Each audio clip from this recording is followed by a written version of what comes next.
Okay, I'll drag it out for just a little bit. David Hunter, all standing out there in the road, just talking, and I was like, this doesn't look good, whatever it is.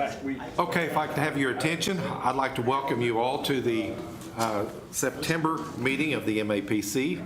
Carla, would you please take roll? Yes, Brian Henry, Here. Walker Henson. Here. Jacob Kermweedy, Here. Marvin Kusick. Here. Eddie Mack. Here. Scott Orr. Here.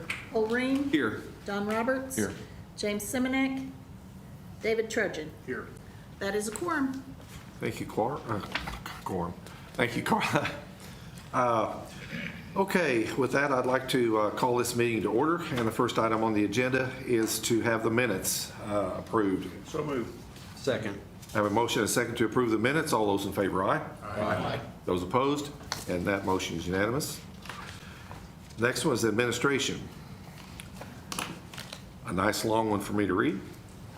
Hold a public hearing on an ordinance amending the Enid Municipal Code 2014, Title 10, Planning and Development, Chapter 5, Group Homes for the Developmentally Disabled, Section 10-5-1, Group Homes generally, providing definitions. Section 10-5-2, Group Homes for the Developmentally Disabled, providing definitions. Section 10-5-3, Purpose. Section 10-5-4, General Requirements. Section 10-5-5, Exclusion by Private Agreement Void. Title 11, Zoning, Chapter 1, Purpose, Interpretation, and Definitions. Section 11-1-7, Definitions, to amend the definition of group home, providing for repealer, savings clause, severability, and codification. Carol, thank you. Yes, okay, we have had group homes for the developmentally disabled for about 30 years. And the feds, in their wisdom, principally because of the Americans with Disabilities Act, have provided extensive literature that tells us that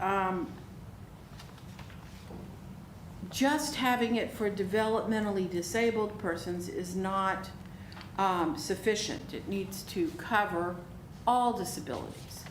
Now, I have retained the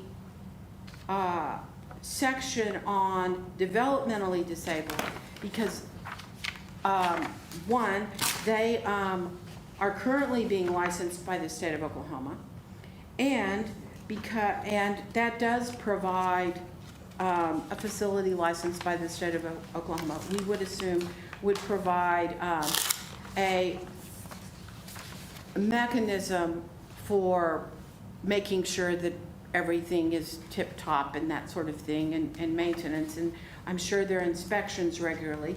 And the developmentally disabled, not perhaps all of them, but some of them would really not be able to choose what type of facility they would want to live in.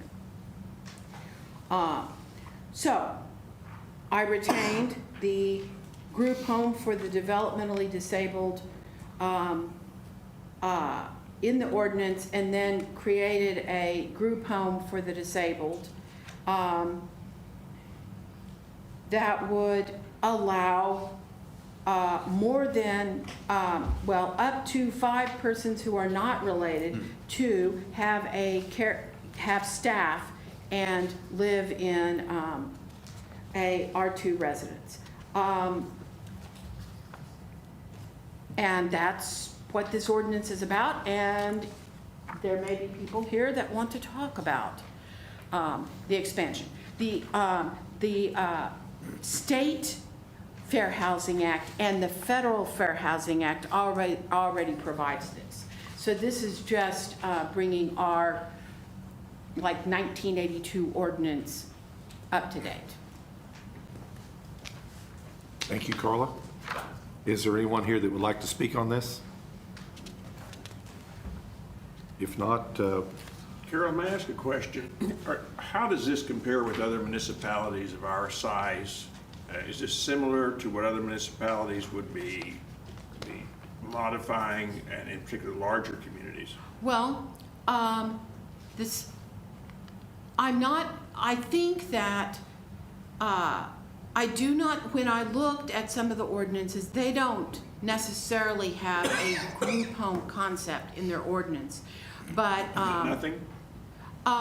some of them don't, no. But you know, one of the reasons why this is, the fact that we have the idea of a group home and that we had it so early was probably because of Norse and the Greer Center. And that we were more sensitive to the need for this when they began to empty those facilities. So that is where we came up with the group home concept, and we were probably one of the first cities to do so. But the Fair Housing Act indicates that saying that okay, so our ordinance also, other cities have taken have gone a different way and done a broader definition of family. And that's, and there's papers about it in the Fair Housing Act. We define a family as, people that are married or of blood, or 5 people that are unrelated. And that is a fairly old, kind of 1950s definition of family. And so some cities have not developed a group home ordinance, but their single family, the family definition in their code is more fluid than if you have more than 5 people that are unrelated by marriage or by blood, then you can't live in a single family home. They've expanded the definition of family. Since we had group homes and it seemed to have worked fairly well, I just thought we would expand it. Are there any other questions for Carla? Do I have a motion? Motion to approve. Second. I have a motion and a second to approve the amendments as listed. All those in favor, aye. Aye. Those opposed? And that motion is unanimous.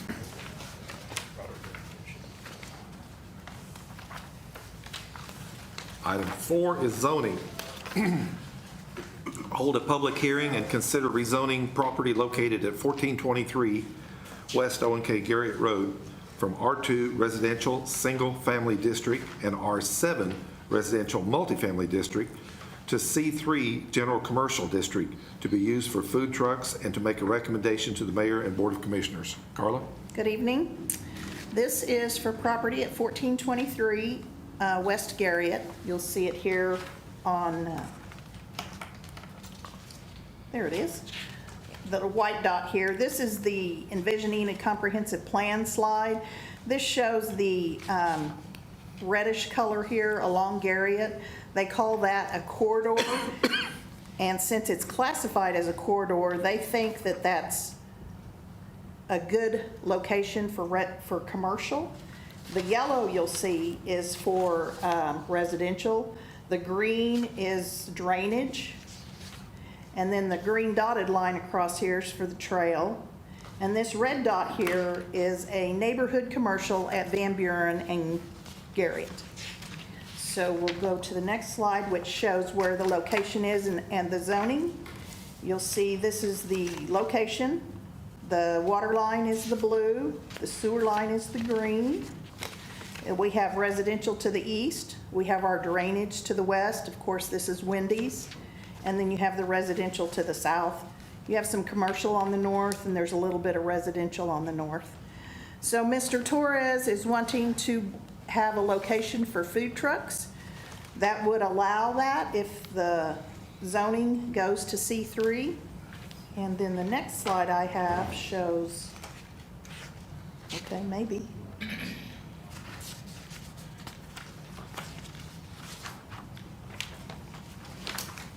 Okay. There we go. This just shows the entire comprehensive plan. You'll see the, this is the arterial corridor is from Garland, goes all the way over here to 10th Street. That's just kind of gives you an idea of our comprehensive plan, how they laid that out. And then the next slide, we've had a protest. These are the ones that came prior to the meeting. The blue line shows the area of 300 feet within the address, and the address is the blue square rectangle. The red are those within 300 feet. The yellow are those outside the 300 feet. And that represents approximately 14, sorry, I can't read that on the screen, 14.6% within 300 feet. You also have a letter in your packet from Ray Feitner, who owns the property directly to the east. And I will answer any questions. On the outline, Carla, what would be the west line of that yellow box? Is that where the existing driveway currently is? You're talking here? On your previous slide, I believe. Okay, let me go back. The GIS. I know there's an existing driveway there somewhere. Would that perhaps be underneath the big yellow Yeah, I line think there on it's the west? probably right in this vicinity somewhere. Okay. I can't tell with all the zoning and everything that I have on that slide.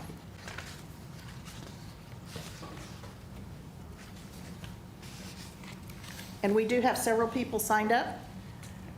Do you have any other questions for me at this time? One quick, just to remind me that there is a concrete barrier in the middle of that street at that part. I know there's a, Yes, if I I, were exiting that property, I wouldn't be able to turn west. Is that right? To turn lane in that section. The barrier ends right there. To turn lane in that section. Okay, so there is a turn lane there. I didn't know where the barrier started. What was the purpose of the barrier initially? Well, Having lived there for 20-plus years, we were having an accident from people turning left off of Tyler Street in front of the Champlin Mansion onto ONK Garrett. And it got crazy where it was practically on a weekly basis, there was a terrible wreck. And that would be certainly one of the objections, is that's going to happen again, doing the same thing 100 feet to the west. In fact, it happened yesterday in front of the windows, somebody turned. Just added more traffic to there's problems. We should let people who are signed up speak. Yeah. Okay, I think we'll have some people, if you would, if you need to speak on this. okay. The first Please. one is Richard Crump. Okay. Mr. Crump, if you would, please, when you get to the podium, state your name and address, please. I'm Richard Crump at 1401 West Winona, which is the street parallel to ONK Garrett, runs along the bottom of the yellow box and turns left there where the darker green is. As I already mentioned, I think you're going to have traffic problems putting another business right there where people can turn left onto ONK Garrett. It happened before, and I'm certain we'll get the same result with the same experiment. I'd also like to mention that the Hohen addition has a number of restrictive covenants, and setting this as a rezoning is certainly an end run around those restrictive covenants, which restricts commercial activity in that area. Now, at the same time, I'll say I'm sympathetic to the fact that, Enid can't help but grow, but I want to mention that some of the most significant historic properties are in that area. The Champlin Mansion, the Kisner Mansion, the Hohen Mansion, the Gentry Mansion. One of Frank Lloyd Wright's students' architects project is right behind this site on Winona. Throwing a food truck site in there seems inconsistent with the image I would like to see Enid convey to the general public. If we're going to have to change the zoning on this area, I vastly prefer that the commission recommend doing a study and figure out what's consistent with that area that'll flow with the park and with with the traffic and not disrupt the city and not be an eyesore to the city or a noise problem for the neighborhood. Perhaps there needs to be privacy fencing, live shrubs or something between the residents and the areas you might want to develop.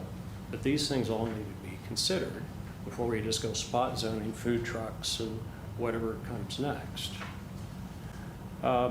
So that's the gist of it. I think we need to have a longer range plan. And finally, I'd say that I'm also equally concerned that because of the traffic problems to get to the proposed food truck site, I think you're going to end up with people using Winona for access to the food truck site, which is going to create more problems. So in a nutshell, I'll yield the floor to any questions or anybody else that wants to wave their arms like I have. Thank you, sir. The next one is Ann Bryant.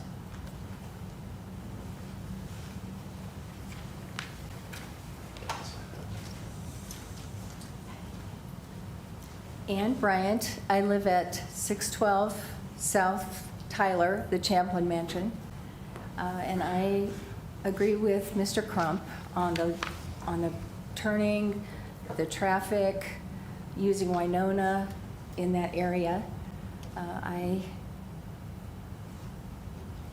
I think that you should do a study before you vote on passing this. Thank you. And the next one is John Wynn.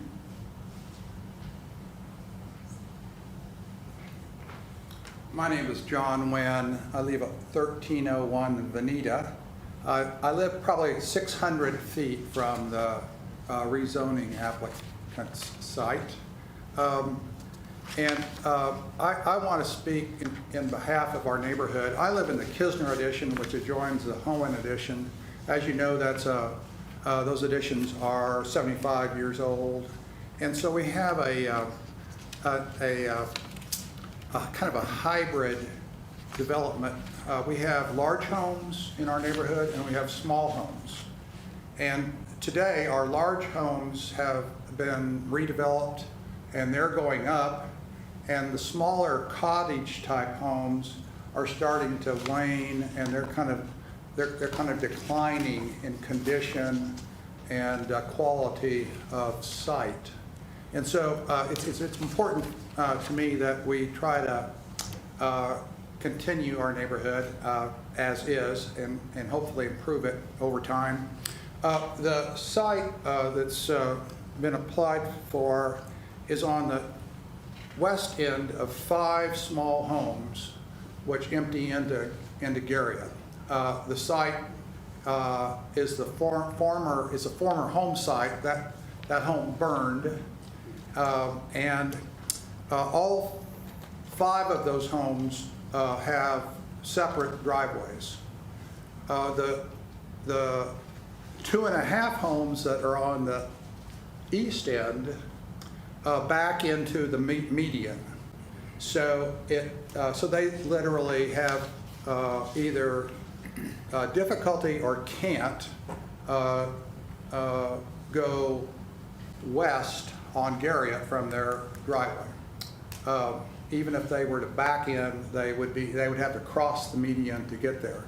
The other 2.5 homes on the west have access, but it's right at the end of the median, so it's awkward because you've got to, if you're driving from east to west, you've got to slam on the brakes to get into the middle lane in order to turn left again, or literally make a U-turn, which is not unsigned. So we have a different thing going on for each end of that 5-home block.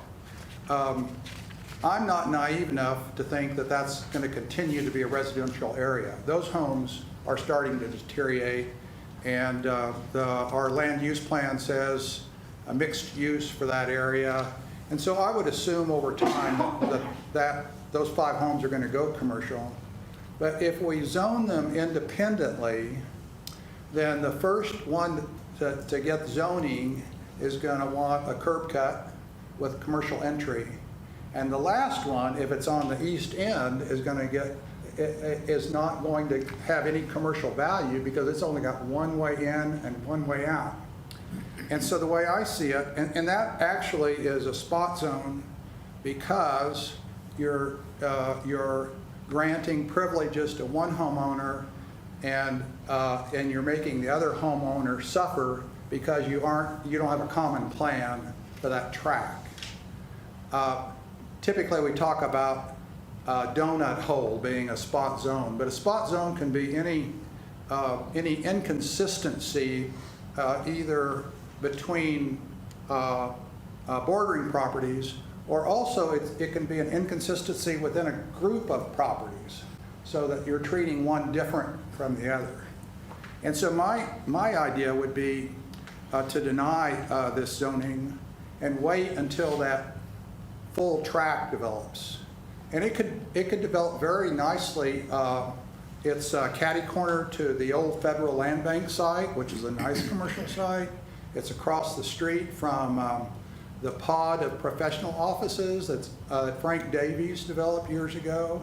So it has a lot of potential, but in my estimate, it needs to be commonly developed.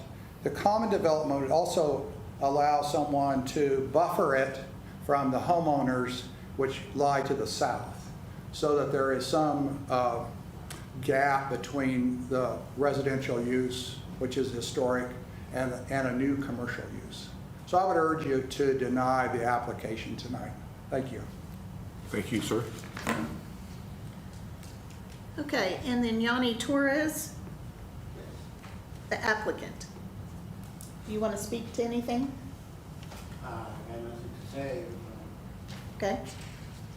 I got a question for you. I can use it just for parking instead of, So they can hear you. I can use it only just for parking, not for carrying truck or anything. But I mean, it used to be a residential. It is now. I got on fire my house, and I don't want to do a residential again. I want to convert it into commercial, because actually it is commercial. Everywhere you go, you see it's commercial. And if I want to use just for parking, I'll do it. So this is going to be zoned as a permanent site for food trucks.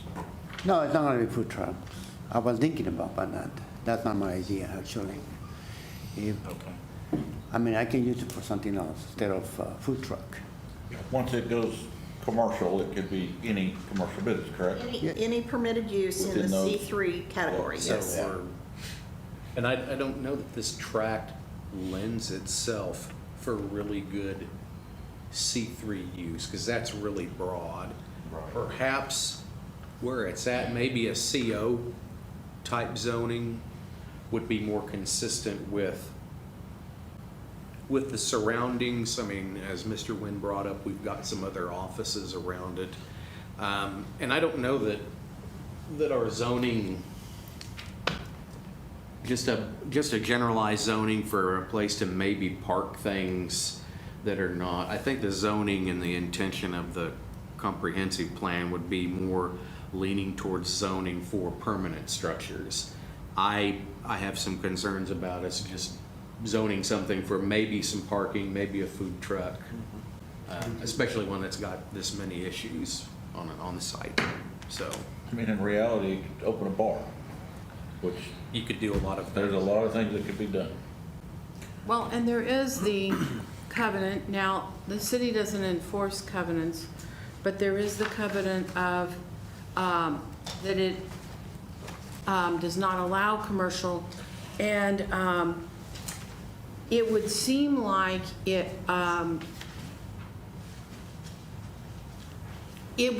would make sense to, there was across the street, on the other side of Garriott, there was that little shop, the house that was going to be a coffee shop, and he, the owner of that, went to court and got that part of the covenants taken out. That's always a possibility. That would also allow the residents to be in front of a judge and talk to them about why they don't want that to happen. It also might be a good vehicle for John Wynn's approach, which would be that it does seem to me that that those 5 homes have some issues now. I'm not sure if you had small children, you would want your, children right there, so close with the weird street, It would even probably be hard for them to bike, at any rate. So I guess my thought is, this does not seem like a well-thought-out rezoning at this point. Okay. Thank you. Well, and I think in regard to some comments made about the deed and plat restrictions, I think some of the previous work we've done here in regard to Da Vinci's, I think we kind of established that even if we approved or recommended for, the zoning to be changed, that doesn't necessarily, that does not negate that deed and plat restriction. That is still a decision for the court.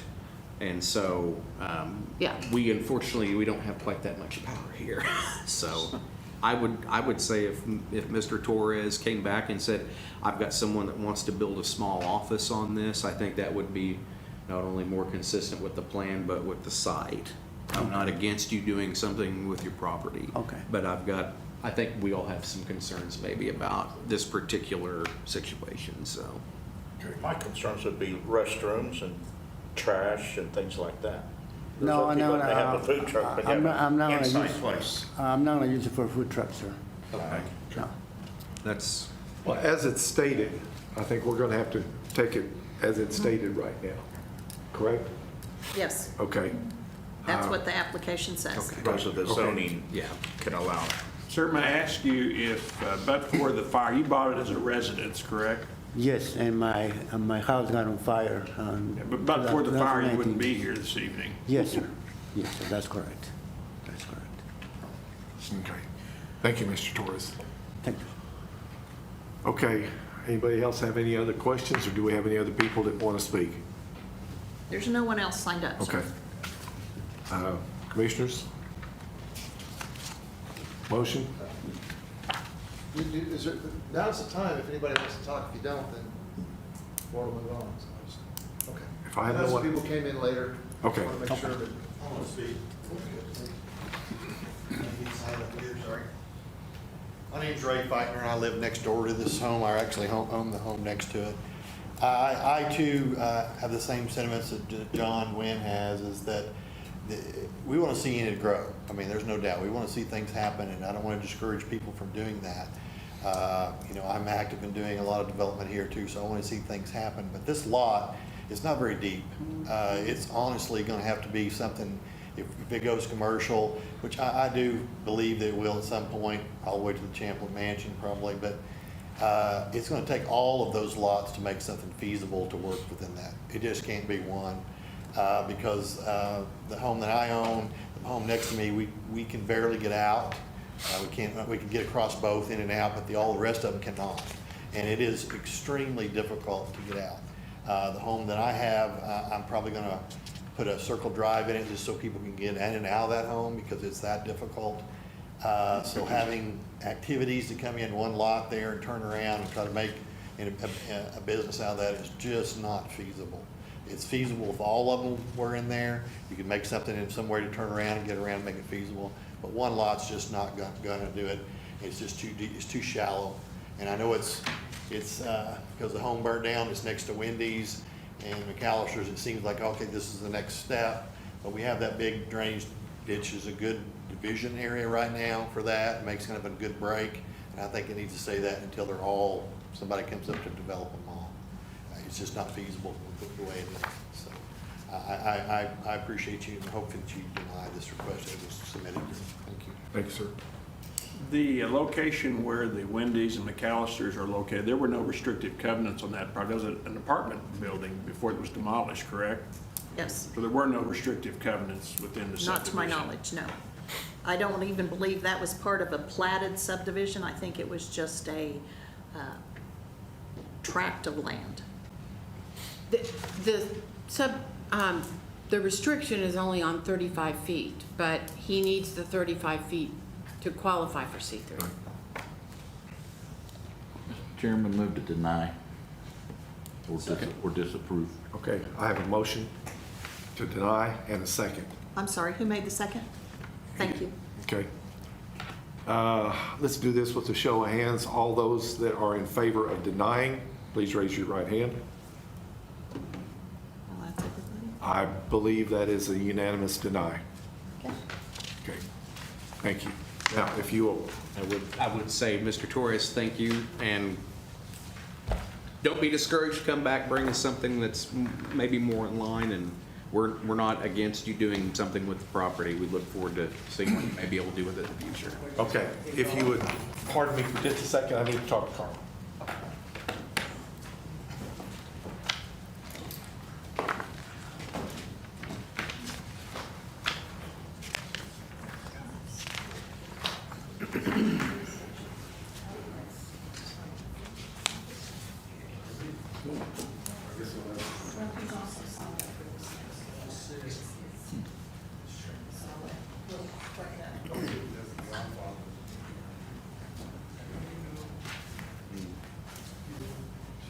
Just let him go as it is and see what he has to say.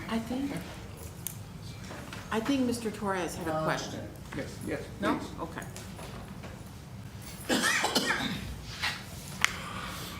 Okay.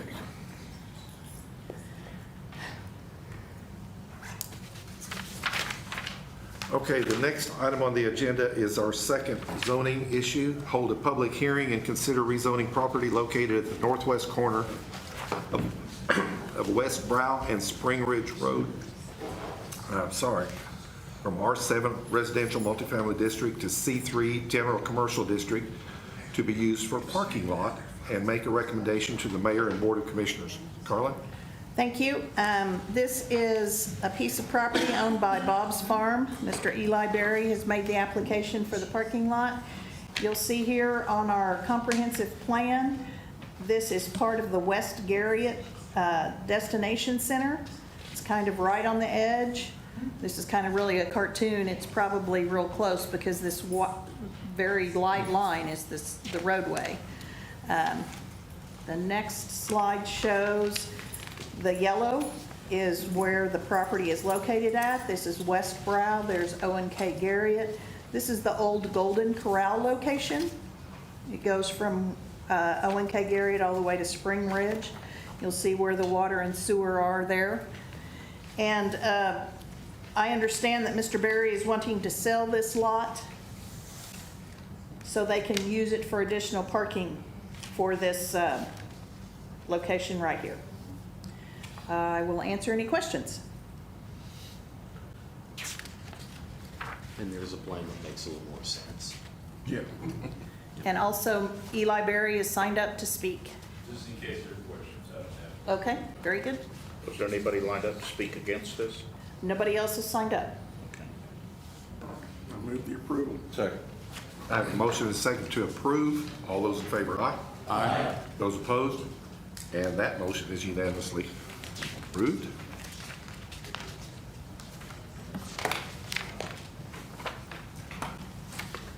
Mr. Berry, you didn't have anything you wanted to talk about, did you?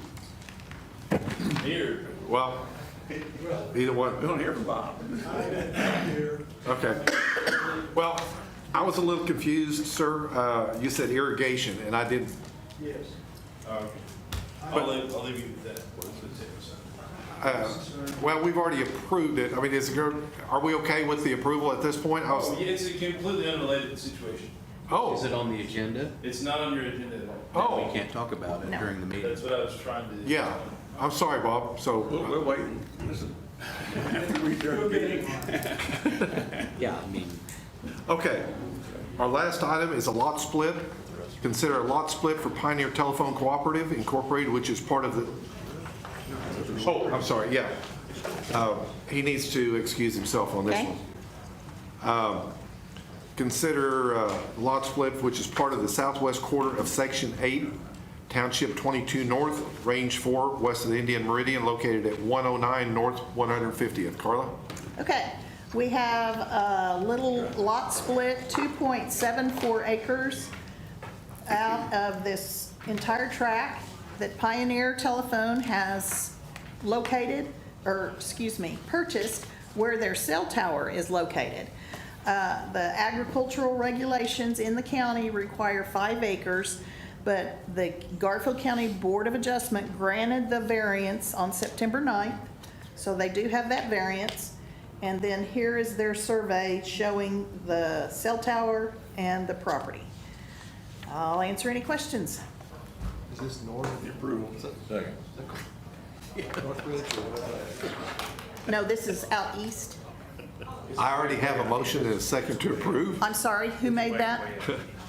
David made the motion and Don did the second. Thank you. Motion and second to approve. All those in favor, aye? Aye. Those opposed? And that motion is unanimous. The last item is adjournment. Do I have a motion to approve? Second. I have a motion and second to adjourn. All those in favor, aye? Aye. Those opposed? We are adjourned. Thank you, gentlemen. Thank you, Carla.